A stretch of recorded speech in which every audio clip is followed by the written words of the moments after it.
यो हो बहसको साथमा कामना सेवा विकास बैंक, प्रगतिको आधार कामना सेवासँगको कारोबार। Presenting Nepal's first family scooter with revolutionary i3s technology, Hero Destiny. शक्ति मिनरल्सको उत्पादन नेपाली किसानका लागि वरदान। शक्ति मिनरल्स प्राली विशेष औद्योगिक क्षेत्र भइरहवा।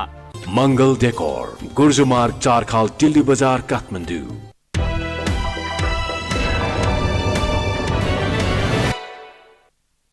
नमस्कार, यो बहसमा म यहाँहरूलाई हार्दिक स्वागत गर्दछु।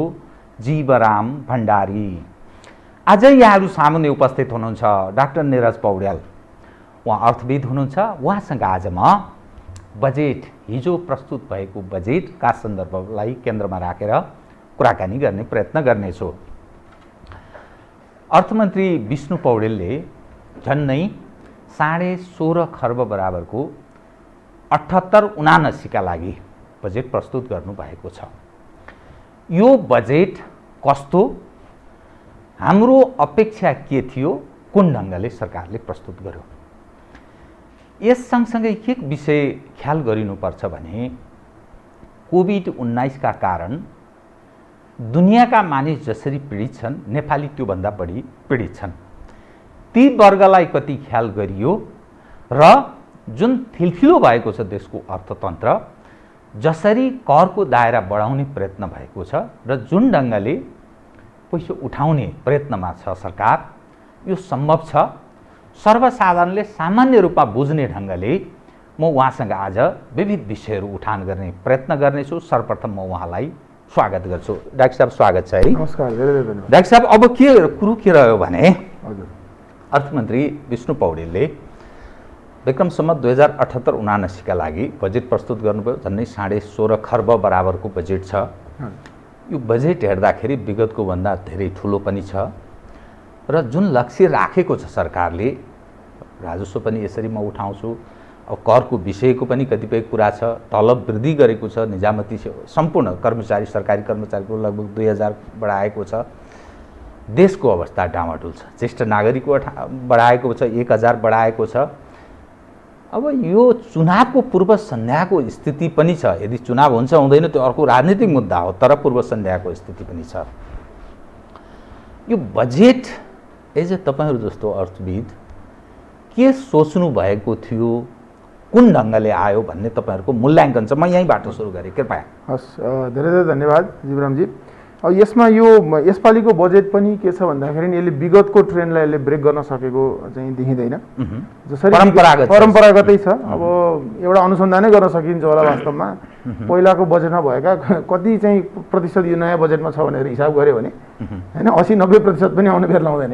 150 पेजको यो चाहिँ बजेट भाषण छ र यसमा चाहिँ कपी पेस्ट जस्तो देखिन्छ र एकदमै कनिका छराई धेरै साना साना कार्यक्रमहरू, जस्तो नेपाल त सङ्घीय व्यवस्थामा छ। नेपालमा त अरू पनि 7 जना अर्थमन्त्रीहरू छन् नि, तर अब यो केन्द्रकै अर्थमन्त्रीले कोटेश्वरको ट्राफिक जाम पनि हटाइदिनु पर्ने होइन, 8-10 करोडको चाहिँ कुरा पनि त्यहाँ भन्नुपर्ने, स्थानीय र प्रदेशको कुनै तुक छ भन्ने अर्थ देखेको छैन केन्द्रले। जस्तो कोटेश्वरको ट्राफिक जाम मैले भने नि उदाहरण, जस्तो अब अर्को पनि 2टा उदाहरण छ एकदमै हास्यास्पद। यो चुनावी हो भन्ने कुरो ठ्याक्कै देखिन्छ। सकेसम्म सबैलाई केही न केही छुट, केही न केही अनुदान दिन खोजेको, सबैतिर केही न केही सबैलाई लागोस् कि मलाई केही सरकारले दिएको छ। त्यो संस्थागतको कुरा छ कि व्यक्तिलाई लक्षित छ? यस्तो छ, यो संस्थागत भने पनि व्यक्तिगत प्रयोजनमा बढी जान्छ है। जस्तो सस्तो लोकप्रियता, एकदम सस्तो लोकप्रियता। जस्तो भनौँ न, स्वरोजगार भन्ने कार्यक्रम छ। 12 अर्ब कति छुट्याएको छ, ल 2 लाखलाई रोजगारी। त्यसरी 12 अर्ब छुट्याएर 2 लाखले रोजगारी पाउने भए 50-60 अर्ब छुट्याएर 5-6 लाखलाई रोजगारी दिउँ न त होइन। सरकारले त्यसरी रोजगारी सृजना गर्न सक्ने कुरा हुँदैन। त्यसमा अब आफ्नो नजिकको मान्छे होइन, पार्टीका कार्यकर्ताहरू जोसँग पहुँच हुन्छ नि, ऋणकै कुरा गरिएको छ नि, 5% चाहिँ विद्यार्थीलाई सर्टिफिकेट राखेर, त्यसमा कसले पाउँछ? त्यहाँ जसको पहुँच पहिल्यै हुन्छ उसले चाहिँ त्यसमा चाहिँ पाउने, सर्वसाधारणले त्यो पहुँच पाउने सम्भावना कम हुन्छ त्यस्तोमा होइन। र अब अरू भनौँ न, त्यो एयरपोर्टको नाम परिवर्तन जस्ता कुराहरू बजेटमा छन् क्या। 2टा एयरपोर्ट होइन, कोरोला एयरपोर्ट भन्ने एउटा र अर्को चाहिँ चुहनडाँडा एयरपोर्ट। यति राम्रो नाम छ यो एयरपोर्टको। त्यहाँ चाहिँ अब पार्टीका कोही मान्छे, कोही व्यक्तिको नाममा होइन चाहिँ त्यो एयरपोर्टको नामाङ्करण गरिदिने, त्यसपछि चाहिँ अब त्यो पार्टीले, त्यो सरकारले बनाएको एयरपोर्ट भयो भने जस्तो एयरपोर्ट त पहिल्यै छ। त्यहाँ एयरपोर्ट नयाँ अलरेडी भएको एयरपोर्टलाई त्यो नयाँ नामाकरण गर्ने त्यस्तो राम्रो नाम छ फेरि बकवास स्थानीय नाम त्यतातिर त्यस्तोमा फोकस र सानो मसिनो काममा कनिका छराई जुन हामी भन्छौँ हाम्रो हजुरआमाहरूले बुवाहरूले जुन भन्नुहुन्थ्यो कस्तो कनिका छरे जस्तो भन्नुहुन्थ्यो नि त्यस्तै यो सरकारलाई पनि भन्नुपर्ने देखिन्छ। हुन त यसका सकारात्मक पक्षहरू छन् यो बजेटका, तर अहिले जुन हामीले अपेक्षा गर्नुपर्ने हो जस्तो खालको बजेट आउनु जस्तो स्वास्थ्यमा भन्नु न स्वास्थ्यमा फोकस गर्ने भनेर हामीले भनेको छ, तर कस्तो झुक्याउन खोजे जस्तो अलि देखिन्छ क्या यसमा। हाम्रो विगतमा पोहोर साल स्वास्थ्यमा कति बजेट थियो भने 90 अरबको चाहिँ बजेट छुट्याएको छ।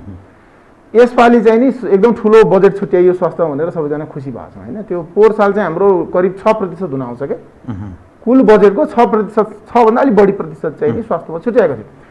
यसपालि चाहिँ यसो हेर्दाखेरि त 8% जस्तो देखिन्छ, 8% जस्तो। तर तपाईँले त्यो खोपको पैसा हटाइदिनु भयो भने त्यो 5%मा आउँछ लगभग। घट्यो यसको अर्थ त अर्थ भने तपाईँले खोपलाई हटाइदिनु भयो भने त त्यो चाहिँ नि खास स्वास्थ्यमा खास बढेको त देखिएन। यो खोप भने त यो विशेष परिस्थितिमा हो जुन बहुत जरुरी छ, जुन बहुत जरुरी छ। तर हेर्नुहोस् खोपमा पनि यसमा अलिकति समस्या के छ हेर्नुहोस्, कतिजनालाई खोप लगाउने लक्ष्य लिएको हो, कहिलेसम्म खोप लगाउने लक्ष्य लिएको, किनभने हाम्रो पुरै यो जति पनि यो दोस्रो हाम्रो उद्देश्य छ नि बजेटमा उल्लेख भएको आर्थिक पुनरुत्थान, यो सबै खोपमा निर्भर छ। हामीले जति चाँडो जति सके धेरैलाई खोप लगाउन सक्यौँ त्यति छिटो के हुन्छ आर्थिक पुनरुत्थान हुन्छ, आर्थिक गतिविधिहरू बढ्छ, उपभोग बढ्छ, उत्पादन बढ्छ। तर त्यो खोप कहिलेसम्म लगाउने भन्ने कुरा हाम्रो यहाँ गर्न सकिएको छैन। एउटा खोपलाई कति पर्ने हो 26 अरब जुन भनिएको छ त्यो कसरी हिसाब किताब आएको हो, त्यो कति करोडलाई हामीले चाहिँ 2 करोडलाई लाउने भने हो कि नेपालीलाई त्यो चाहिँ प्रश्न केही पनि छैन। कहिलेसम्म लाउने, चुनावभन्दा अगाडि नै लाउनु पर्ने हो खास त होइन। खोप नलाइकन चुनावमा जानु भने अस्पष्ट ढङ्गले जो प्रस्तुत हुन्छ नि हजुर त्यस्तो अवस्थामा यो पैसाको अर्थात् पुँजीको दुरुपयोग हुने सम्भावना रहन्छ एकदमै। होइन यस्तो नेपालको त यो एकदमै यो दीर्घ रोगै जस्तो छ।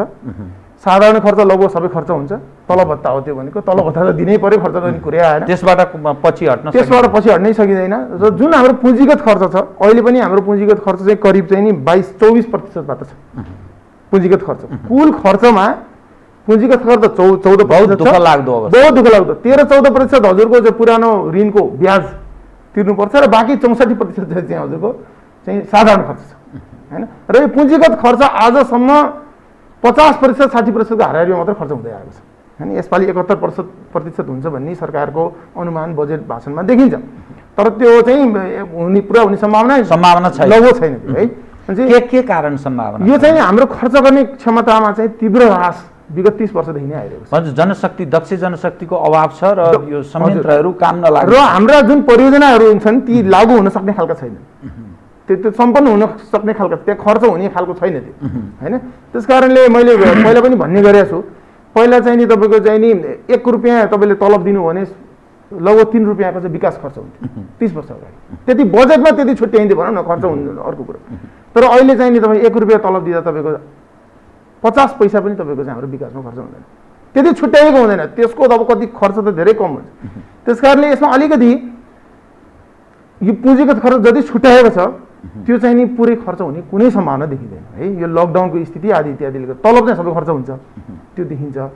र अर्को एउटा पक्ष पनि मलाई यसमा भन्नु के छ भन्दाखेरि नेपालको जुन ऋणको अवस्था छ, मैले परार सालसम्मलाई नेपालको ऋण त्यति चिन्ताजनक छैन भन्ने कुरा गर्दै आइरहेको मेरो मान्यता के थियो 30% 33% यस्तो थियो नेपालको है। 4-5 वर्ष अगाडि त 25-26% थियो। अहिले यो 2020 मा रिसेन्ट डेटामा चाहिँ के छ तपाईँको 41% पुगेको देखिन्छ। 41% ऋण छ कुल हाम्रो आएको 41% ऋण। त्यो डाक्टर साहबलाई म सम्झाउँ, केही समय अगाडि तपाईँले मसँग कुरा गर्दा हजुर ऋणबाट आत्तिनु पर्दैन, संसारका हरेक सम्पन्न देशहरू भयानक ऋण लिएर उनीहरू सम्पन्न भएका छन्, त्यसकारण ऋणबाट आत्तिनु पर्दैन भन्नुभयो होइन। हजुर, तर यसमा चाहिँ के देखियो भन्दाखेरि यो यसपालि पनि ऋणको चाहिँ एकदम मात्रा चाहिँ धेरै ठुलो छ। जस्तो 5 खरब भन्दा बढी छ, 5 खरब भन्दा बढी चाहिँ ऋण लिनु खोजेको देखिन्छ। 16 खरबमा 5 खरब हुन त यो सबै त्यहाँ बजेटमा जति उल्लेख भयो त्यति सबै ऋण लिएको अहिलेसम्म त्यो देखिँदैन, त्यो न कमै लिन्छ। यो जो 16.5 खर्बको जुन प्रस्तुत भएको छ यो उठ्न सक्छ, ऋण लगायत आन्तरिक राजस्व सबै यो उठ्ने सम्भावना छैन, यो उठ्ने सम्भावना छैन। तर मैले भन्नु खोजेको के हो भने जुन यो ऋणको वृद्धिको गति छ नि धेरै बढ्दैछ, धेरै छिटो बढ्दैछ। अनि त्यो खर्च कहाँ भइरहेछ? र खर्च चाहिँ उत्पादनमूलक क्षेत्रमा भइरहेको छैन, फजुल खर्चमा अनुत्पादक क्षेत्रमा लगानी ऋण लिएर तलबमा खर्च गर्नुपर्ने स्थिति आउने सम्भावना छ र यो बढ्ने दर चाहिँ डरलाग्दो छ अलिकति ऋणको जुन बढ्ने दर छ त्यो डरलाग्दो छ र यो चाहिँ एउटा अनुसन्धानले के देखाएको थियो भन्दाखेरि नेपाल राष्ट्र बैंककै एउटा जर्नलमा प्रकाशित त्यसमा चाहिँ नेपालको ऋण चाहिँ 35% हुँदा ठिक हो भनेको छ अब यो अहिले 41% पुगिसकेको छ यो अहिले र अब अझ बढ्ने देखिन्छ त्यस कारणले त्यो हिसाबले एउटा खतरनाक छ र अर्को यो बजेटको मलाई पक्ष एकदमै मलाई अनौठो लागेको पहिलो एक दुई पेज पढ्दै थाहा हुन्छ नेपालको आर्थिक वृद्धि दर चाहिँ ऋणात्मक करिब 3% ऋणात्मक छ 3% ऋणात्मक हजुर भनेको हाम्रो आय घटेको छ भने हजुर जनसङ्ख्या त बढिरहेछ हाम्रो प्रति व्यक्ति आय घटिरहेछ तर राजस्व 14%ले बढ्यो भनेर सरकार गर्व गर्छ सारा नेपालीको आय घट्दा सरकारको आय बढ्नु राम्रो हो त्यो कसरी सम्भव कसरी म्यानेज गरेको छ बताइदिनुहोस् त्यो कहाँनिर समस्या यस्तो छ यसमा यस्तो दायरा करको राजस्व बढाउन डाक्टर साहबले जसरी मलाई प्रस्तुत गर्नुभयो अब मैले कसरी बुझेँ भने मानिलिनुहोस् अघिल्लो साल हाम्रो आम्दानी र खर्च गर्ने क्षमताको हिसाब गर्दा हामीसँग जो 100 रुपियाँ हामी खर्च गर्ने क्षमता राख्थ्यौँ भने अब यो साल त्योभन्दा घट्यो भन्ने अर्थ लाग्छ घट्यो हाम्रो आय घट्यो हाम्रो खर्च गर्ने क्षमता घट्यो तर सरकार राजस्व बढाउन तल्लिन्छ अब यो कसरी सम्भव हुन्छ यो चाहिँ करको दायरा बढाएर करको दर चाहिँ बढाएको छैन दायरा बढाएर होइन त्यसमा हामीलाई यो दर र दायराको मतलबै हुँदैन क्या मुख्य कुरा के भने कुल कर कति उठायो कुल हाम्रो आयमा कुल कर कति उठायो भन्दा त्यो चाहिँ बढाइरहेछ भने चाहिँ एन तेन जेन हामीले चाहिँ बढी कर तिरिरहेछौँ जबकि हाम्रो आय घटिरहेछ है त्यस कारणले त्यो एउटा पक्ष चाहिँ एकदमै नमिल्दो देखिन्छ हाम्रो अर्थतन्त्रको जुन वृद्धिको दर हो त्यसमा सामञ्जस्य हुनु पर्यो नि त राजस्वको वृद्धि दर पनि त्यो एउटा र अर्को हेर्नुहोस् सारा निजी क्षेत्रमा काम गर्ने मान्छेहरूको तलब घटेको छ उनीहरूको आय घटेको छ तलब कसैले आधी दिइरहेछन् कसैले 1/4 दिइरहेछन् कसैले 6 महिनाको दिइरहेछन् निजी क्षेत्रमा सबैको घट्दो छ पुरा राष्ट्रिय आय नै घटेको छ होइन ऋणात्मक भन्ने रहेछ तर सरकारलाई तलब बढाउन पर्ने स्थिति छ तलब बढाइरहेछ होइन यसले जनतामा कस्तो खालको प्रभाव पर्छ हामीसँगको आय घटिरहेछ कर हामीले बढी तिरिरहेछौँ कुल करमा त बढी गइरहेछ राज्यलाई तर राज्य चाहिँ तलब बढाउँछ राज्यले साधारण खर्च बढाउँछ राज्यले चाहिँ यस्तो अनुदान होइन अत्याधिक रूपमा हरेक क्षेत्रमा होइन खर्च फजुल खर्च खालको खर्चहरू गरिरहेछ जस्तो भनौँ न विभिन्न जिल्लामा यो खनिजको लागि सम्भाव्यता अध्ययन गरिनेछ भनेर कति छ त्यहाँ होइन अब यस्ता खालका त्यो कसरी युज हुन्छ त्यो कसरी मिसयुज हुन्छ भनौँ न युज भन्दा यसको अर्थ के चुनाव लक्षित ढङ्गले एकदमै प्रयत्न गरिरहेको चुनाव घोषणा पत्र जस्तो खालको देखिन्छ कि डाक्टर साहब अब एउटा यसैमा जस्तो यहाँले कर्मचारीको तलब बढेको कुरा गर्नुभयो महँगीको अवस्था अघिल्लो साल र यो सालको हेर्दा प्रतिशतको हिसाबले के देखिन्छ महँगीको हिसाबले चाहिँ त्यति मुद्रास्फीति त्यति उच्च छैन होइन सरकारले जुन तथ्याङ्क प्रस्तुत गरेको छ अराउन्ड 4% हाराहारीमा मुद्रास्फीति छ त्यो त्यति धेरै होइन तर मुख्य कुरा त्यो भएन मुख्य कुरा के भयो भन्दाखेरि आम नेपालीको आय घटेको छ नि त आम नेपालीको आय जुन रफ्तारमा बढेको अथवा घटेको हो राज्य सञ्चालकहरूको पनि त त्यही हिसाबमा हुनु पर्यो नि त नत्र आम नागरिकले के ठान्छ त होइन राज्य चलाउने मान्छेहरूको आफ्नो जनताको भन्दा तीव्र गतिमा आय बढ्नु भएन नि त होइन 3वटा क्षेत्र एउटा कर्मचारी दोस्रो ज्येष्ठ नागरिक 3000 त्यो मासिक 4000 गर्यो त्यस्तै स्वास्थ्य स्वयंसेविका भन्छ झन्डै 52000 छन् भनेर भन्छ तिनीहरूको 7% 6000 पहिले थियो 12000 मासिक त्यस ढङ्गले बढोत्तरी गरियो भनेर भन्छ यसमा यस्तो हो यसमा जसले बढी पाउँछ उसलाई त राम्रै हो नि उसलाई त राम्रै भयो तर हामीले चाहिँ नि एउटा अर्थमन्त्री भइसकेपछि अथवा पुरै देशको हिसाबमा सोच्ने भइसकेपछि हामीले त बृहत्तर कुरा सोच्नु देशमा उत्पादन कसरी बढाउने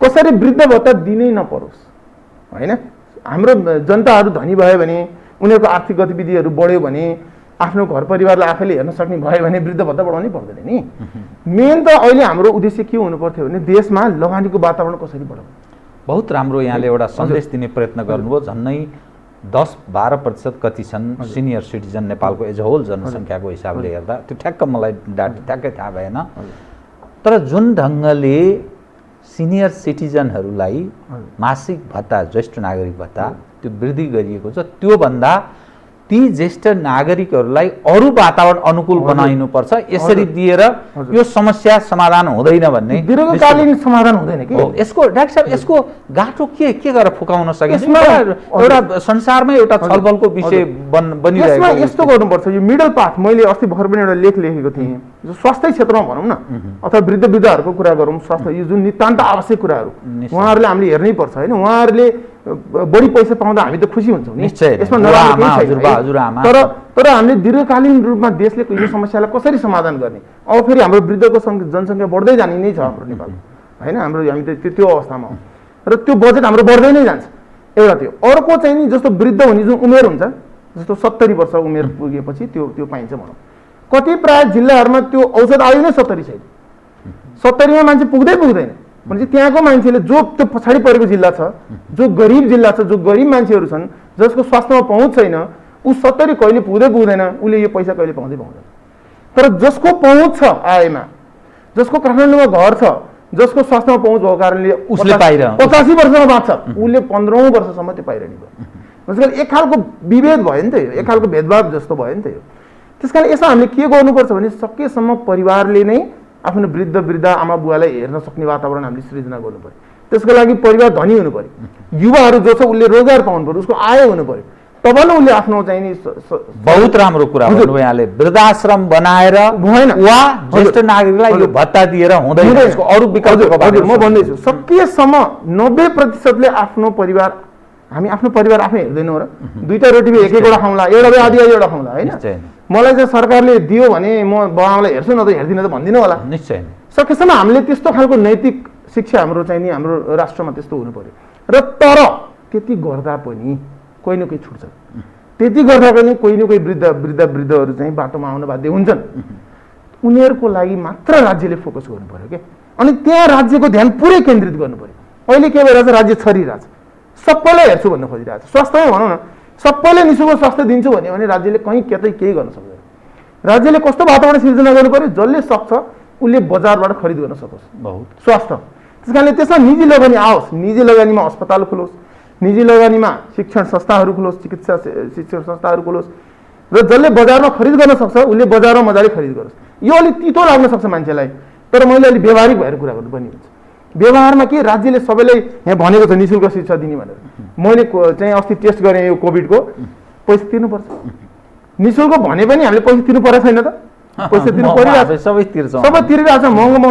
तर त्यस कारण जसले तिर्न सक्छ उसलाई बजारमा खुल्ला छोडिदिउँ, जसले सक्दैन, जुन सानो समूह हुन्छ त्यसलाई राज्यले ध्यान दिएर हेरोस्, पुरै राज्यको ध्यान त्यसमा जाओस् भन्ने चाहिँ मेरो यसमा मान्नु। बहुत राम्रो, त्यो वर्गको ख्याल गरिनुपर्छ। बहुत ठिक सन्देश दिने प्रयत्न गर्नुभयो डाक्टर साहब। अब यसैमा ठुलो सङ्ख्यामा कर्मचारीहरूको नेपालमा उपस्थिति छ। कर्मचारी भनेको यो सरकारी कर्मचारी, उनीहरूको 2000 तलब बढाइयो। अब मानिस के भन्छन् भने हामी कहाँ कार्यरत जो कर्मचारी छन्, सरकारी कर्मचारी, उनीहरूको तलब अन्तर्राष्ट्रिय मापदण्डलाई, अन्तर्राष्ट्रिय विभिन्न देशहरूमा प्राप्त गर्ने उनीहरूलाई तलब, खास गरी एसियाकै कुरा गर्दा पनि हेर्ने हो भने नेपालको अवस्था बडा नाजुक, लाजमर्दो छ। कर्मचारीहरूलाई एकदम थोरै छ भनेर भनिन्छ। तथापि 2000 त थप्यो। एकातर्फ त्यो कर्मचारी स्वयं पनि सन्तुष्ट छ भयो होला भन्ने त्यो देखिँदैन, अर्कोतर्फ साराका सारा दुनियाँका मानिस बिजोग भइरहेको बेलामा किन तलब बढाएको भन्ने प्रश्न पनि जस्तो यहाँले नि उठाउनु भयो। यसलाई कसरी हेर्ने बेला यस्तो छ हेर्नुहोस्, हाम्रो कर्मचारीहरूको, म पनि एउटा प्राध्यापक पेसामा छु होइन, मलाई त्यो थाहा छ अन्तर्राष्ट्रिय रूपमा तुलना गर्दा कति हुन्छ मेरो आय होइन, कम हुन्छ, निकै नै कम हुन्छ होइन, भारतकोसँग तुलना गरेमै छु। तर मैले मेरो मात्र हेरेर हुँदैन, हाम्रो नेपालीको औसत आयु नै संसारमा कम मध्येमा पर्छ नि त। भारतको भन्दा आधी छ, भारतको भन्दा प्रति व्यक्ति आय नै आधी छ भनेपछि त हाम्रो त तलब पनि आधी हुने भयो, सबैसँग आधी हुनु भयो नि त होइन। त्यस कारणले हामीले तुलना गर्दा अब हामीले अरू देशसँग तुलना गरेर त्यसले जति मैले पाएँ आफ्नो देशको हैसियत कति छ त्यो अनुसार, र हाम्रो जुन दरमा यो साधारण खर्च बढिरहेको छ नि, यो यति खतरनाक छ र यसमा हामीले नियन्त्रण गर्नुपर्ने अत्यन्त जरुरी छ। यसमा दुईटै उपाय छ, एउटा तलब घटाउनु पर्यो कि तलब घटाउनु पर्यो, जुन सम्भव छ त तलब घटाएर सम्भव कि चाहिँ कर्मचारीको सङ्ख्या घटाउनु पर्यो, त्यो चाहिँ राजनीतिक रूपमा धेरै कठिन छ। तर मेरो विचारमा त्यो चाहिँ नि बरु बिस्तारै गऱ्यो भने क्रमशः गर्न सकिन्छ, क्रमशः गर्न कर्मचारीको सकिन्छ। सङ्ख्या घटाउन होइन सकिन्छ। तर अब अहिलेको सङ्घीयताको स्थिति 750 सरकारहरू भएको स्थितिमा अब त्यो गाह्रो चाहिँ छ, झन् बढ्ने चाहिँ देखिन्छ। दिशातर्फ उन्मुख र अहिले हाम्रो यो यसमा हेरौँ त, हामीले सधैँ के भनिरहेको थियौँ भन्दाखेरि केन्द्रले खर्च गर्न सकेन, केन्द्र असफल भयो, स्थानीयले सक्छन्, स्थानीयलाई दिएपछि ठिक हुन्छ। अस्ति भर्खर एउटा रिपोर्ट आएको छ 2-3 दिन अगाडि नै मात्र, यो खर्च गर्ने क्षमतामा सबैभन्दा अब्बल केन्द्र नै छ अहिले पनि। त्योभन्दा कम क्षमता प्रदेशको देखिन्छ, त्योभन्दा पनि कम क्षमता स्थानीय निकायको देखिन्छ है। केन्द्रले 50% हाराहारी खर्च गर्न सकेको छ, यो पुँजीगत खर्च, त्योभन्दा कम होइन, करिब 40% जति प्रदेश होला, त्योभन्दा पनि कम, मलाई एक्ज्याक्ट ठ्याक याद भएन, त्योभन्दा पनि कम चाहिँ स्थानीय निकायको खर्च गर्ने क्षमता रहेको देखिन्छ। त्यसैले पैसा दिँदैमा जुन अहिले हामीले यहाँ छुट्याएका छौँ नि होइन, करिब 4 खर्ब वित्तीय हस्तान्तरण अन्तर्गत, हुन त त्यो 4 खर्बमा 60 अर्ब मात्र पुँजीगत खर्च हो होइन, 3.5 खर्ब त त्यो तलभत्तै हो, फेरि साधारण खर्चै हो। त्यस कारण उनीहरूको खर्च गर्ने क्षमता झन् कम छ। त्यस कारणले हाम्रो सोचाइहरूमा एकदम व्यापक परिवर्तन ल्याउनु पर्ने देखिन्छ क्या। हामीले जुन सोचेका थियौँ, जुन अनुमान गरेका थियौँ, त्यो सही नहुन सक्छ। र यदि अनुभवमा गर्दै जाँदा मलाई एउटा कुरो अचम्म के लाग्छ भने, हामीले 100 रुपियाँ छुट्यायौँ पोहोर साल, 50 मात्र खर्च गर्न सक्यौँ भने अर्को साल 120 किन छुट्याउँछौँ हामी? यो स्क्रैचबाट हामीले बजेट किन लेख्न सक्दैनौँ? मलाई किन बढी किन देखाउने बढी किन देखाउनु होइन, त्यही यो अचम्म लाग्छ, यो मैले बुझ्नै सकेको छैन है। यसमा के राजनीति छ? यो तपाईँको भारतको हेर्नु 100% खर्च हुन्छ, 100% खर्च हुन्छ। अहिलेको अवस्थामा अमेरिकाको हेर्नु भने तपाईँको 120-30% खर्च भएको छ, भनेको छुट्याएको भन्दा बढी खर्च गर्ने क्षमता। अब हामी चाहिँ त्यही हो, क्षमताभन्दा बढी हामीले छुट्याइरहेको छौँ, त्यो भन्ने देखिन्छ। जुन हाम्रो खर्च क्षमता छ त्योभन्दा हामीले बढी देखाउन, बजेटमा पपुलर भइ नि भयो नि त। यसरी चाहिँ ठुल्ठुलो बजेट देखाएपछि पहिलेको भन्दा बढायो है, सबैलाई भन्न पाइने भयो। अब त्यो सबैतिर जाने सम्भावना छैन। अब यहाँ एउटा जेन्युन प्रश्न डाक्टर साहब, जो 16.5 खर्बको जो बजेट प्रस्तुत भएको छ, उद्योग धन्दा व्यापार व्यवसाय सब चौपट छ, वैदेशिक रोजगारीका अवस्थाहरू पनि बडा कमजोर भएको छ। जो हाम्रा दात्री राष्ट्र, दात्री निकायहरू, संयन्त्रहरू छन्, उनीहरू आफै पनि रिथिङ गर्ने अवस्थामा प्रवेश गरेका छन्, किनभने संसारको अवस्था नै प्रतिकूल छ। आफ्नै देशका नागरिकलाई हेर्नुपर्ने दात्री राष्ट्रहरूको कुरा होला, अरू पनि त्यस्तो स्थितिमा छ। अनि यो 16.5 खर्ब कहाँबाट पैसा उठ्छ? त्यो आन्तरिक हाम्रो अवस्था, जो करको दायरा बढाउने, अनि कतिपयलाई फेरि फजुल क्षेत्रमा खर्च पनि गर्ने लक्ष्य त्यस्तो राखिएको छ, त्यो सम्भव कसरी छ बताइदिनुहोस्। यसमा मलाई एकदमै महत्त्वपूर्ण कुरा गर्नुभयो, वैदेशिकको कुरा पनि ल्याउनु भयो।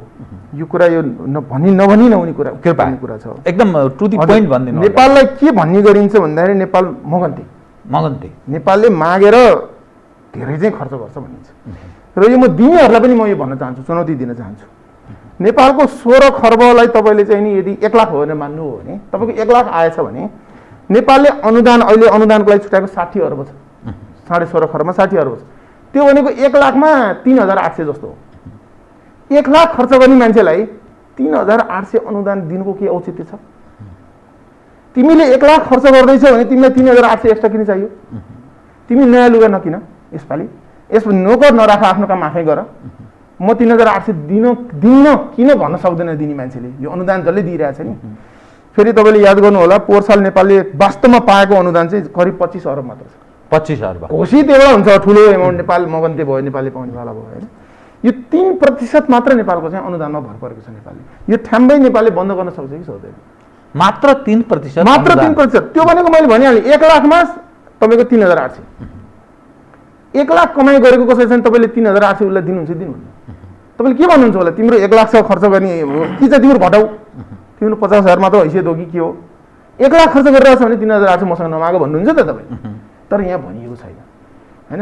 सधैँ यो नेपाललाई चाहिँ यो मगन्तेको टीका, सधैँ हामी चाहिँ मागेर खाएको जस्तो, जबकि हाम्रो 3% मात्र मैले भनिहालेँ। अरूको सबै हामीले राजस्व वा ऋण गरेर हामीले गरेर, ऋण भने त माग्नु है, ऋणमा त हामीले तिर्ने हो त्यो होइन। त्यस कारणले त्यो इमेज किन हरेक साल दिइन्छ, त्यो चाहिँ एकदम मैले बुझ्न नसकेको कुरा छ। र यो तपाईँले भन्नुभयो 16.5 खर्ब निश्चित अर्को बजेट आउँछ, यो घट्छ पहिला पनि एकचोटि भएको थियो सुरुमा जति टार्गेट आयो त्यो हुँदैन अर्को ल्याउनै मिट गर्न सक्दैन पुरै हालतमा सक्दैन यति कर उठ्दैन हैन 10 खर्ब भन्दा बढी कर उठाउँछु भनेको छ त्यो कुनै हालतमा उठ्दैन ऋण पनि यति पुरै उठ्दैन अनुदान पनि यति कहिले अहिलेसम्म आएकै छैन है त्यसकारणले त्यो उठ्ने सम्भावना छैन खर्च यो धेरै कार्यक्रमहरू पछि वर्षको आदिमा गएर अथवा अब यो त फेरि संसद पुनर्स्थापना हुन्छ कि के हुन्छ थाहा छैन अर्को बजेट आउनु पनि सक्छ त्यसकारणले यो अलिक बढी पपुलर धेरै ठुलो अङ्क भएपछि सबैतिर बाँड्न सहिलो भयो नि त भन्ने मात्र त हो नि दिनु पर्दैन दिइहाल्नु पर्ने होइन जस्तो 5% ऋण भनेको छ ल्यापटप किन्नलाई भनेको छ होइन अब त्यस्तो त्यो खर्च हुने सम्भावना छ म तपाईँलाई एकदम उदाहरण दिन्छु हेर्नु कृपया 5% मा तपाईँले 25 लाख दिनुभयो भने मान्छेले के गर्छ जोसँग उद्योग व्यवसाय केही पनि हुँदैन उसले त्यो पाउँदैन कस्तोले पाउँछ भने जोसँग पहिल्यै हुन्छ नि केही त्यस्तो मान्छेले पाउँछ जसको पहुँच हुन्छ ब्याङ्कमा जो ब्याङ्कमा जान सक्छ जसले चिनेको हुन्छ त्यसले पाउँछ र उसले 5% लिएर 10%मा लगानी गर्छ 5% चुकै नाफा भयो उसलाई त्यस कारण यसो हेर्दाखेरि राम्रो जस्तो लाग्छ सर्टिफिकेट राखेर प्राप्त गर्ने यसो हेर्दाखेरि उसले सर्टिफिकेट राखेर 25 लाख पायो भने तर उसले पाउँदैन पाउनेले के गर्छ त्यो 25 लाख लगाएर 10% ब्याजमा हाल्दैन दुरुपयोग हुने सम्भावना हुन्छ गलत मान्छेले पाउँछ हजुर यसरी आवश्यक मानिसले पाउँदैन यसरी बजार मूल्य बरु बजारकै ब्याज दर कसरी कम गर्ने बजारमा लगानीको वातावरण कसरी गर्ने जस्तो भनौँ न खानीहरूको हामी यो सधैँ सुन्छौँ होइन हरेक साल खानीको यो सम्भाव्यता अध्ययन गरिने निरन्तर त्यो सधैँ यदि त्यो खानीमा त्यहाँ नाफा हुन्थ्यो भने निजी क्षेत्र किन आएन यदि त्यहाँ प्रशस्तै नाफा देख्थ्यो भने लगानीकर्ता त्यहाँ किन आएन त्यतातिर हामीले सोच्नु पर्यो होइन जस्तो विद्युतमा छुट भनेको छ नि मलाई अचम्म लाग्छ यो विद्युतमा छुट भन्दा विद्युतमा जति कर लाग्छ त्यो घटाइदेऊ न होइन आयातमा हाम्रो र मेटेरियलमा जे कर लाग्छ त्यो कम गरिदेऊ न अथवा हाम्रो अहिले यो जुन आयकरमा छुट दिएको छ यो उद्योगहरूलाई मात्र हो एउटा कुरा याद गर्नु होला यो आयकरमा दिएको छुट उद्योग साना मझौला ठुला सबै उद्योगलाई दिएको छ तर व्यक्तिगत आयकरमा छुट दिएको छ व्यक्तिले पाउने आयकर छुट दिएको छैन हुन त त्यो राम्रो हो त्यति छुट दिनु पनि तर यो छुट फेरि के हो दीर्घकालीन छुट होइन यो कोभिड भएको कारणले अहिलेलाई दिएको छुट मात्र हो यसले चाहिँ एकछिनलाई राहत त हुन्छ यसले है किनभने उद्योगहरू चौपट छन् उनीहरूलाई राहत हुनु त्यो राम्रै हो त्यता राहत भयो भने अलि पनि बढी चाहिँ तलब पाउँछन् मान्छेहरूले भन्ने त्यसमा अनुमान लगाउन सकिन्छ तर यसले दीर्घकालीन औद्योगिक वातावरण बनाउँछ त भन्दा बनाउँदैन त्यो दीर्घकालीन औद्योगिक वातावरणको अवस्था हेर्दा अहिलेको स्थिति र प्रस्तुत भएको बजेटले त्यसलाई प्रेरित गर्ने खालको थप अरू केही कार्यक्रम छ यसमा त म वान सर्ट एउटै शब्द छ नेपालको कर कुल ग्राहस्थ उत्पादनको 25% छ भारतमा 10% छ बङ्गलादेशमा 9% छ चीनमा 17% छ लगानीकर्ता नेपालमा किन आउँछ अस्ति भर्खर एउटा ट्रान्सपरेन्सी इन्टरनेसनलको रिपोर्टले के भनेको थियो कुल लागतको 33% घुसमा जान्छ 33% घुसमा 25% कर लगानीकर्ताले त त्यो हेर्छ होइन त्यस कारणले हाम्रो सिद्धान्त दर्शनमै गडबडी छ हाम्रो जुन बजेटको सिद्धान्त छ नि त्यो बजेटको 4वटा उद्देश्य हेर्नु त कतिवटा उद्देश्य चाहिँ आर्थिक छन् छैनन् एउटा होला आर्थिक यो बजेट भनेको के हो मुख्य गरी आर्थिक डकुमेन्ट हो इकोनोमिक डकुमेन्ट हो तर यहाँ बढी के छ पोलिटिकल सोसियल अरू कुराहरू बढी गरिएको छ सबैलाई खुसी पार्न खोजिएको देखिन्छ आर्थिक पुनरुत्थान हाम्रो इन्डस्ट्रियलाइजेसन कसरी गर्ने कसरी अरू उद्योगहरूलाई यहाँ आकर्षित गर्ने कसरी लगानीलाई आकर्षित गर्ने त्यसको लागि यहाँ वातावरण के चाहियो लगानी गर्दा किन आउँछ जब नाफा हुन्छ तब आउँछ बहुत राम्रो ठिक विषयमा हामी प्रवेश गर्दैछौँ एउटा प्रत्यक्ष वैदेशिक लगानी दोस्रो ऋण प्रदान गर्ने विषय तेस्रो अनुदान चौथो आन्तरिक लगानी मैत्री वातावरण र यहाँले ट्रान्सपरेन्सी इन्टरनेसनलको कुरा गर्नुभयो 33% त घुसमै जान्छ र रोजगारीको अवसर जो बेरोजगारको संख्या जुन ढङ्गले बढ्दै गएको छ एक सुनामधन्य अर्थविद भन्दै हुनुहुन्थ्यो झन्नै नेपाल राष्ट्र बैंकको पछिल्लो तथ्याङ्क र विदेशबाट स्वदेश फर्केका झन्नै 15 देखि 20 लाख हाराहारीका मानिसहरू यो समग्रमा हेर्दा झन्नै 50 लाखको हाराहारीको पूर्ण या अर्ध बेरोजगारको अवस्थामा नेपालमा छ जो भन्दै हुनुहुन्छ उहाँहरू अब यो समग्र हेर्दा मैले 3-4 वटा पक्षलाई डाक्टर साहबलाई मैले उजागर गर्ने प्रयत्न गरेँ यो के स्थितिमा जान्छ बताउनुहोस् त यो चाहिँ नेपालको आर्थिक स्थिति एउटै कुरामा भर पर्छ अहिले वान सर्ट। अब यो अरू दीर्घकालीन आर्थिक औद्योगिक कुरा हामी गर्दै नगरौँ अहिले, त्यो गर्ने बेलै छैन, पछि गरौँला। एउटै कुरामा भर पर्छ। नेपालमा जस्तो हरेक क्षेत्रमा यहाँ पर्यटनको नि कुरा गरिएको छ नि होइन, पर्यटनलाई चाहिँ नि पर्यटन टाटपल्टा छ, भिसा शुल्क नलिने के भनेको छ नि, पर्यटनलाई छुट दिने भनेको छ, त्यो आउँदैन, त्यसो जे गरे त्यो आउँदैन, केही गरेन। जस्तो आयकर चाहिँ 1% मात्र भनेको छ पर्यटन क्षेत्रलाई होइन, तर पर्यटक नआएसम्म त्यसको कुनै औचित्य छ छैन। पर्यटक कति बेला आउँछ जब यहाँ कोभिडको सिचुएसन मत्थर हुन्छ अथवा यहाँ सेफ हुन्छ, नेपालमा आउनु स्वास्थ्यको हिसाबले सेफ हुन्छ। त्यो भनेको जब यहाँ भ्याक्सिन, हाम्रो सबै कुरा भ्याक्सिनेसनमा गएर अड्किन्छ। अब है हाम्रो औद्योगिक वातावरण बन्नलाई, बजार चलायमान हुनलाई, हामी खरिदकर्ताहरू गएर बजारमा किन्नको लागि, स्कुलहरू खुल्नको लागि, उद्योगहरू खुल्नको लागि, होटल व्यवसाय चल्नको लागि स्वास्थ्यको हिसाबले हेर्दा सुरक्षित वातावरण नेपालमा हुनु पर्यो। त्यसको लागि अहिले विश्वमै के देखिएको छ भन्दा नि कोभिडको भ्याक्सिन, जुन देशहरूले कोभिडको भ्याक्सिन लगाएका छन् नि व्यापक, जस्तो 20-30% लगाउन साथ अर्थतन्त्रहरू खुलेको देखिन्छ। जस्तो अमेरिका हेर्नुहोस् तपाईँले, स्पेन हेर्नुहोस् तपाईँले, चीन हेर्नुहोस् तपाईँले, सामान्य अवस्था फर्किसके। जबकि उनीहरूले 100% लगाएको छैनन्। अमेरिका हो अहिले एकदम धेरैलाई लगाउने, 50% लगाएको छन् त्यहाँ। आधीलाई लगाउन सक्यो भने पनि अर्थतन्त्र पुरै खोल्न पाइयो नि त होइन। त्यस कारणले त्यतातिर हाम्रो पुरै फोकस हुनुपर्ने देखिन्छ। त्यसमा चाहिँ यो बजेटले स्पेसिफिक भएर केही कुरा गरेको छैन। 26 अर्ब छुट्याइदियो होइन, 26 अर्बको खोप किन्ने भन्थ्यो, तर कहिलेसम्म दिने, कतिलाई दिने त्यो केही भनेको छैन। यसमा म अर्को कुरा पनि फेरि थपौँ है, कृपया।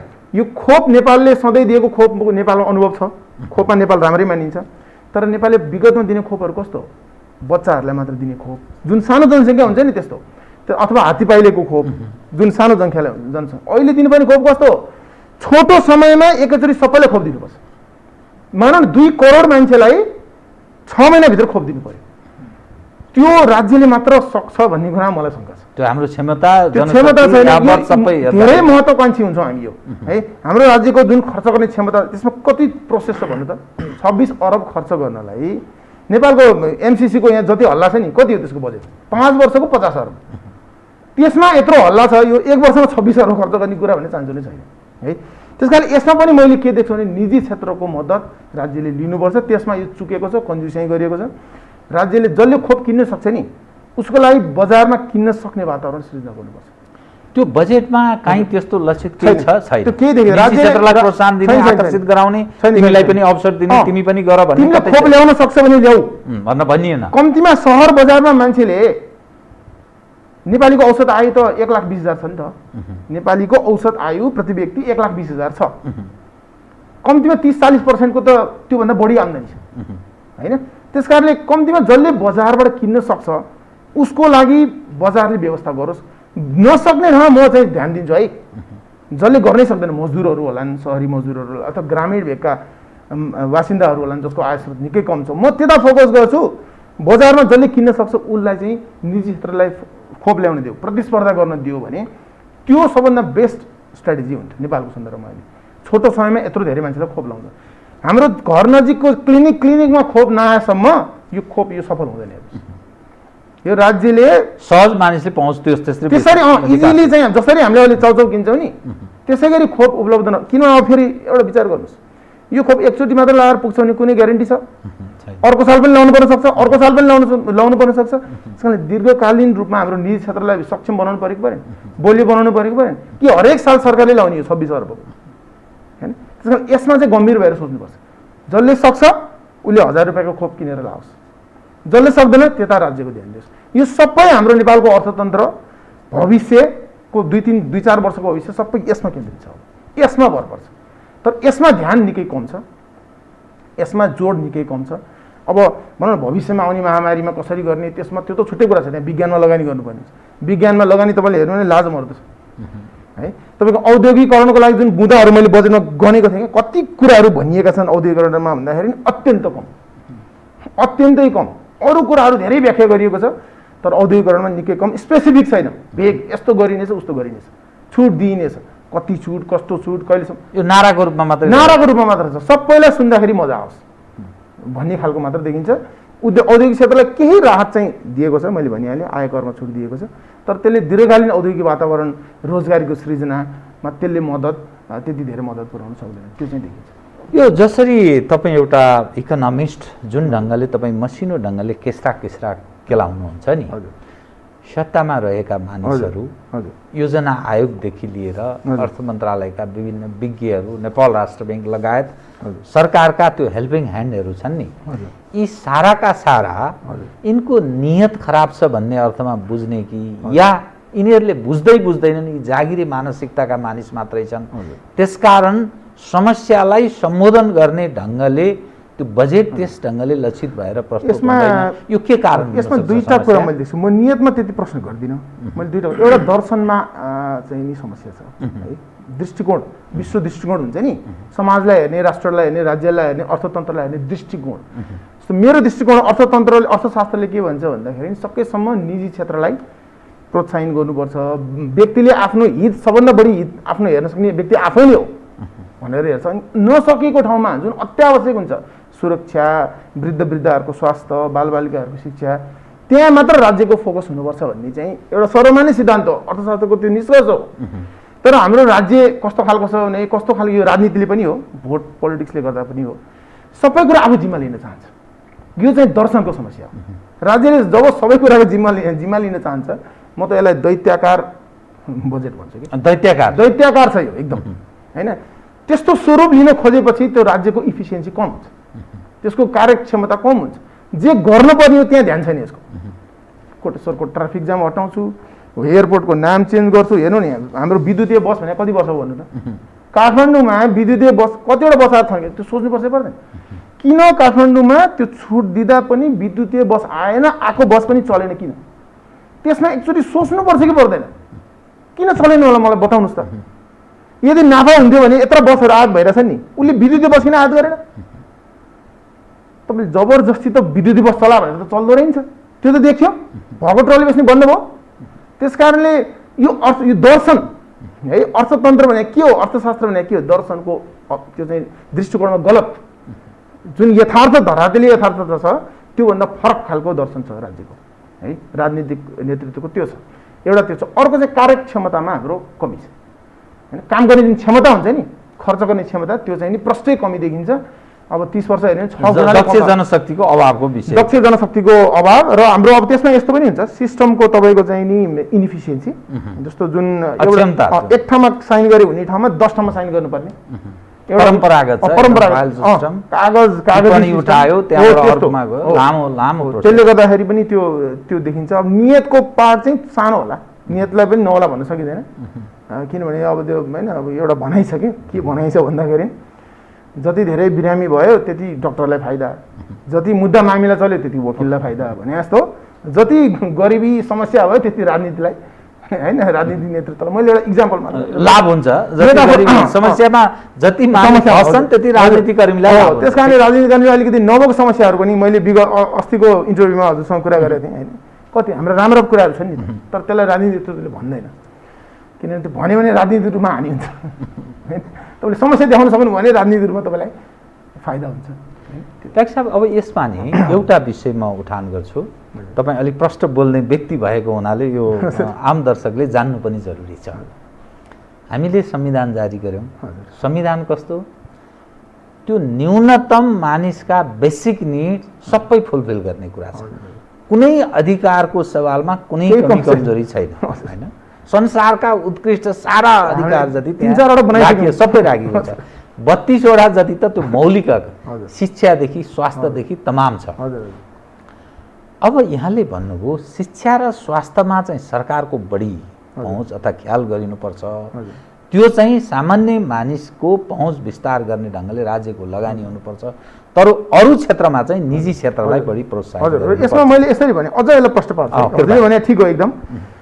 जस्तो मैले के भन्छु भने निजी क्षेत्रलाई आउन दिने, आकर्षित गर्ने, शिक्षामा स्वास्थ्यमा नै आउन दिने। जति तपाईँको अर्थशास्त्रको एउटा सिद्धान्तले के भन्छ भने जति प्रतिस्पर्धा भयो त्यति चाहिँ के हुन्छ, मूल्य घट्छ, गुणस्तर बढ्छ, एउटा सामान्य सिद्धान्त हो है। त्यसकारणले तर यो पुँजीवादी यो अर्थव्यवस्थाको, बजार अर्थव्यवस्थाका प्रणेता मानिन्छ एडम स्मिथ, उनले नै के भनेका छन् भने बजार अर्थव्यवस्थाको सबभन्दा ठुलो शत्रु के हो अरे भने सिन्डिकेट भन्छ नि हामी, सिन्डिकेट, मोनोपोली, कम्पनीहरू मिलेर, निजी क्षेत्र मिलेर अनि अरूलाई अवसर दिँदैन, उनीहरू राज्यसँग लिमिट हजुर, र उसको फेरि कनेक्सन राज्यसँग हुन्छ, राजनीतिक नेतृत्वसँग हुन्छ। त्यो चाहिँ सबभन्दा ठुलो खतरा है त्यसलाई निरुत्साहित गर्नुपर्ने नेपालमा एकदमै देखिन्छ। त्यो भयो भने बल्ल प्रतिस्पर्धाको प्रतिफल हामीले पाउँछौँ। त्यो नेक्सस राज्य र निजी क्षेत्रको जुन त्यो सिन्डिकेट हुन्छ नि त्यसलाई तोड्न सक्यो भने प्रतिस्पर्धाको फाइदा मूल्य घटेर हामीले पाउँछौँ, गुणस्तर बढेर हामीले पाउँछौँ। र मूल्य घट्यो भने के हुन्छ, अझ बढी जनताको पहुँच पुग्छ। जति मूल्य कम भयो त्यति बढी जनताको पहुँच पुग्छ। अनि जुन बाँकी हुन्छ नि बजारले दिनै नसक्ने त्यसमा चाहिँ राज्यको ध्यान। बहुत बहुत बहुत तपाईँले पठा राम्रो एउटा सिन्डिकेट, हजुर सिन्डिकेटको पनि कुरा गर्नु हो। तपाईँसँग अब यसैमा म जोड्छु शिक्षा र स्वास्थ्यसँग सम्बन्धित। सरकारी अस्पताल छन्, लामो समयदेखि छन्, राज्यको लगानी पनि छ। सरकारी अस्पतालहरूमा केही सामानहरू पनि राम्रै छ भनेर भनिन्छ। निजी क्षेत्रका अस्पताल अझ आधुनिक जस्तो देखिन्छ, साफ सुग्घर यावत। तर निजी क्षेत्रले यो सङ्कटको घडीमा जुन ढङ्गले पुँजी असुल उपर गरेको छ त्यो सरकारी अस्पतालमा त्यो अवसर सामान्य मानिसले पाउँदैन र त्यो गरिब दुखी मानिस घर सम्पत्ति सारा बेचेर भए पनि यो कोभिडको बेलामा अस्पतालमा बस्न बाध्य छ। सायद अब त्यो तपाईँले भने जस्तो त्यो सिन्डिकेट छ। अनि अर्कोतर्फ जो शिक्षा, निःशुल्क शिक्षाको जो हामी कुरा गरेका छौँ, संविधानमै त्यस्तो व्यवस्था हामीले गरेका छौँ, तर त्यो पनि अवसर छैन र सरकारीमा पढाउनका लागि कोही उत्सुक पनि छैन, निजी क्षेत्रतर्फ आकर्षित छ। अब यो के भयो त? यो यसमा यस्तो गर्नुपर्छ जस्तो लाग्छ मलाई। अघि सिन्डिकेटको त एउटा कुरा भने त्यसलाई हामीले कम गर्नुपर्छ एउटा। र अब हामीले जस्तो मैले तपाईँलाई एउटा उदाहरण दिएँ, निजी सबै बन्द गरिदिउँ के हुन्छ? निजी अस्पतालले शोषण गरे, धेरै चर्को मूल्यले सबैलाई बन्द गऱ्यो भने नेपालको स्वास्थ्य क्षेत्र सुधार हुन्छ होइन? नेपाल के हुन्छ भन्दा त जसले सक्ने छ ऊ विदेश गएर उपचार गर्छ है, जसले सक्छ उसले विदेश गएर उपचार गर्छ। मैले यहाँ के भनिरहेको छु भने अघि तपाईँले भन्नु सक्दै नसक्ने मान्छेले पनि निजी क्षेत्रमा गएर उपचार गर्न पर्यो भने त्यो चाहिँ समस्या हो। त्यहाँ चाहिँ राज्यको ध्यान दिनुपर्छ। जसले सक्दैन उसको लागि राज्यले उसलाई राज्यले हेर्नुपर्छ। तर जसले स्वेच्छाले बजारमा गएर म चाहिँ निजी अस्पतालमा जान्छु अथवा मेरो बालबालिकालाई म निजी विद्यालयमा पढाउँछु, स्वेच्छाले गयो भने त हो, उसलाई जबरजस्ती कसैले गरेको होइन। स्वेच्छाले जान्छ भने जान दिनुपर्छ। तर जसले सक्दैन उसको लागि चाहिँ सरकार चाहिँ राज्य चाहिँ तयार हुनुपर्छ भन्ने मात्र मैले कुरा गर्नु परेको होइन। त्यस कारण निजी क्षेत्रलाई पुरै बन्द गरेर निरुत्साहित गरेर राज्यले सबै जिम्मा लिन सक्ने क्षमता पनि छैन, त्यो त्यति तार्किक पनि हुँदैन र त्यो राज्यलाई अझ ठुलो, अझ अहिले मैले दैत्याकार भने अझ ठुलो राज्य बनाउनु पर्ने हुन्छ होइन। अब विश्वको कुरा गर्दा स्पेनमा एउटा मोडेल प्रस्तुत भयो जहाँ अस्पतालहरू उपर राज्यले त्यहाँ आफैले कब्जामा लिने काम गर्यो। अब यहाँ पनि अहिले पछिल्लो समयमा यो स्वास्थ्य सङ्कटकालको कुरा गर्न थालिएको छ जहाँ सरकारले निजी क्षेत्र सबै क्षेत्रलाई आफ्नो ढङ्गले अनुकूल अवस्थामा प्रयोग गर्न सक्छ होइन, हस्तक्षेप गर्न सक्छ एकातर्फ यो। दोस्रो यो कोभिड-19 जुन देशबाट त्यो उत्पत्ति भयो वुहान अथवा चीनबाट, चिनिया मोडल सफल देखिन्छ। उनीहरूले त्यो ढङ्गले आफ्नो पहुँच पनि छ, राज्य त्यस ढङ्गले निजी क्षेत्रमा पनि आफ्नो पहुँच छ। तर जहाँ जुन खालको हामी पुँजीवादी राज्य संरचनाको कल्पना गरिरहेछौँ अथवा जुन सिस्टममा हामी छौँ अथवा विश्वका धेरै बहुत बृहत देशहरू त्यस्तो छन् त्यहाँ असफल देखिन्छ। यो के भएको? अनि यसमा यस्तो कुरा गर्नुपर्छ हामीले, जस्तो महामारीको स्थिति आयो, युद्धको स्थिति आयो, महामारी भने लगभग एक खालको युद्धको स्थिति। यस्तो बेलामा राज्यले त राज्यमाथि हुनुपर्छ। राज्यले चाहेको अवस्थामा सबै निजी अस्पताललाई आफ्नो नियन्त्रणमा लिएर उपचार व्यवस्था गर्न सक्षम हुनुपर्छ राज्यले। त्यो राज्यले गर्न पनि सक्छ, त्यसमा गर्छन् पनि, त्यसमा आपत्ति जनाउनु पनि हुँदैन। महामारीको अवस्था भने अर्कै कुरा हो, तर सामान्य अवस्थामा भने अर्कै कुरा हो है, त्यसमा म सहमत छु। र तपाईँले जुन अहिले चीनको उदाहरण दिनुभयो, यसरी हामीले उदाहरण फलो गर्न थाल्ने हो भने कुनै एउटा उदाहरणलाई लिएर हामीले चाहिँ चीन भने कस्तो मुलुक हो जहाँ चुनाव कहिले पनि हुँदैन, जहाँ अर्को दोस्रो पोलिटिकल पार्टी छैन, जहाँ वाक स्वतन्त्रता छैन, त्यस्तो मोडल हामीले एउटा अहिले यो घटना घट्यो, कोभिडले हामीलाई साह्रै पिरोल्यो, यतिका मान्छे मरिसके, अब हामी चिनिया मोडललाई भन्न थाल्ने हो भने भोलि अर्को समस्या आउँछ अनि त्यो समस्या फेरि अर्को देशले अलि राम्रोसित त्यसलाई सल्भ गर्छ अनि फेरि त्यसलाई कपी गर्ने। त्यो त्यसरी चाहिँ हुँदैन है। हामीले चाहिँ आफ्नो प्रायोरिटीहरू हामीले सेट गरिसकेका छौँ नि, हामीलाई लोकतन्त्र चाहिएको छ। सबै कुरा पैसामा हिसाबमा सम्पन्नतामा त कुरा हुँदैन नि त। हामीलाई लोकतन्त्रता चाहिएको छ, वाक स्वतन्त्रता चाहिएको छ होइन, यो खुला बजार अर्थव्यवस्था, हामीलाई निजी सम्पत्तिको अधिकार चाहिएको छ। त्यसबाट च्युत हुन सकिदैन, निजी सम्पत्तिमा अधिकारमा तपाईँ च्युत हुन सक्नुहुन्न नि त। तपाईँ चुनाव नगर्ने नेपाल आउँदैन भनेर भन्न सक्नुहुन्छ? सक्नुहुन्न। अब राज्यले चाहिँ नि बाटो बनाउनु पऱ्यो भने तपाईँ घर आएर भत्काइदिन्छ, तपाईँले केही बोल्न पाउनुहुन्न। त्यस्तो हामीले चाहन्छौँ त? चाहँदैनौँ नि त। हामी त कानुनको शासन चाहन्छौँ होइन, अदालतमा गएर हामीले रिट हाल्न सकौँ त्यस्तो व्यवस्था चाहन्छौँ। त्यस कारणले हरेक चिनले कुनै काहीँ एउटा केही घटनामा सफल भयो अब हामी चिन फलो गरौँ, त्यतातिर हामी लाग्नु उचित हुँदैन, त्यसरी हामी जानु हुँदैन जस्तो लाग्छ।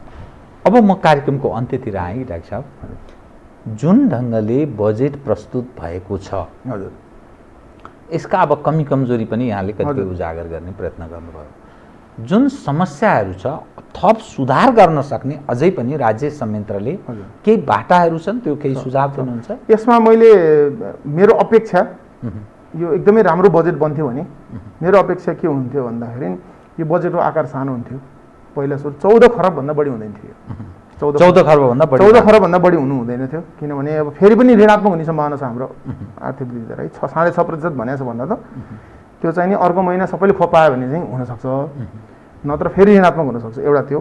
अर्को चाहिँ मैले के अपेक्षा गर्थेँ भने आयकर उद्योगहरूको मात्र होइन व्यक्तिको पनि आयकर चाहिँ कम गरिदिन सके भए राम्रो हुन्थ्यो। त्यसले धेरैलाई छुन्थ्यो, धेरैलाई पहुँच गर्थ्यो।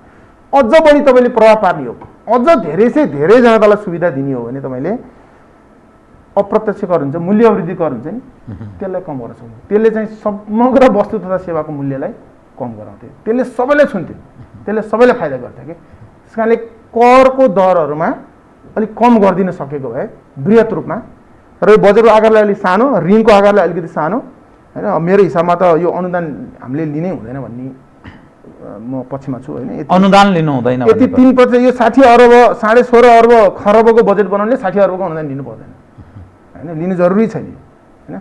किनभने यसबाट जुन लिँदा सित्तैमा लिँदाखेरि जे हामीले मूल्य चुकाउनु पर्ने हुन्छ होइन, त्यो बडो गम्भीर प्रकृतिका हुनसक्छ र त्यसलाई हामीले डिल गर्न सक्छौँ कि सक्दैनौँ त्यो चाहिँ क्वेसनेबल छ होइन। उसको इन्ट्रेस्टले काम गर्छ, हाम्रो फेरि हामीले त्यसलाई कमिटमेन्ट जनाइदिनु पर्ने, हामीले त्यसलाई अब युज गर्न सक्यौँ भने त राम्रो पनि होला, तर त्यो क्षमता हाम्रो छ कि छैन म भन्न सक्दिनँ, म सशङ्कित छु होइन। त्यस कारणले मैले त्यही भने एउटा चाहिँ नि बजेटको आकारै सानो, कर घटाउने, जुन हाम्रो पहिला 9 खरबबाट 10 खरब बनायो नि, अहिले यो 9 खरब 10 खरब बनाउनु हुन्थेन।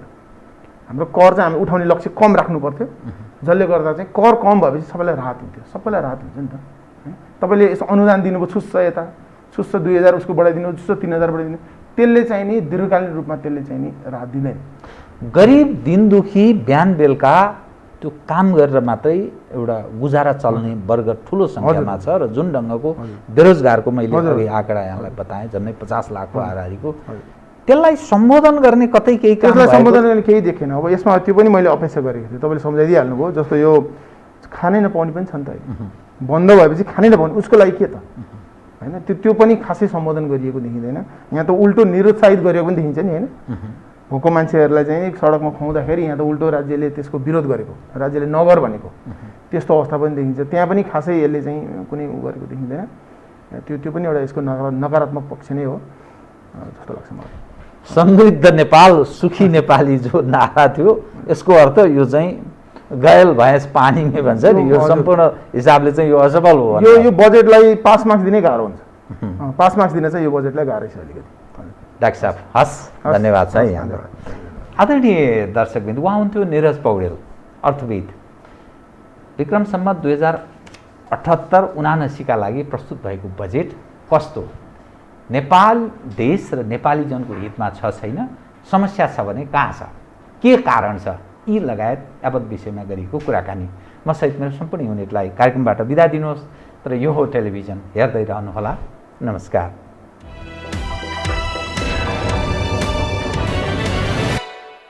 यो हो बहसको साथमा कामना सेवा विकास बैंक, प्रगतिको आधार कामना सेवासँगको कारोबार। Presenting Nepal's first family scooter with revolutionary i3s technology, Hero Destiny. शक्ति मिनरल्सको उत्पादन नेपाली किसानका लागि वरदान। शक्ति मिनरल्स प्रणाली विशेष औद्योगिक क्षेत्र भैरहवा। मङ्गल डेकोर, गुर्जुमार्ग 4 खाल टिल्ली बजार काठमाडौँ।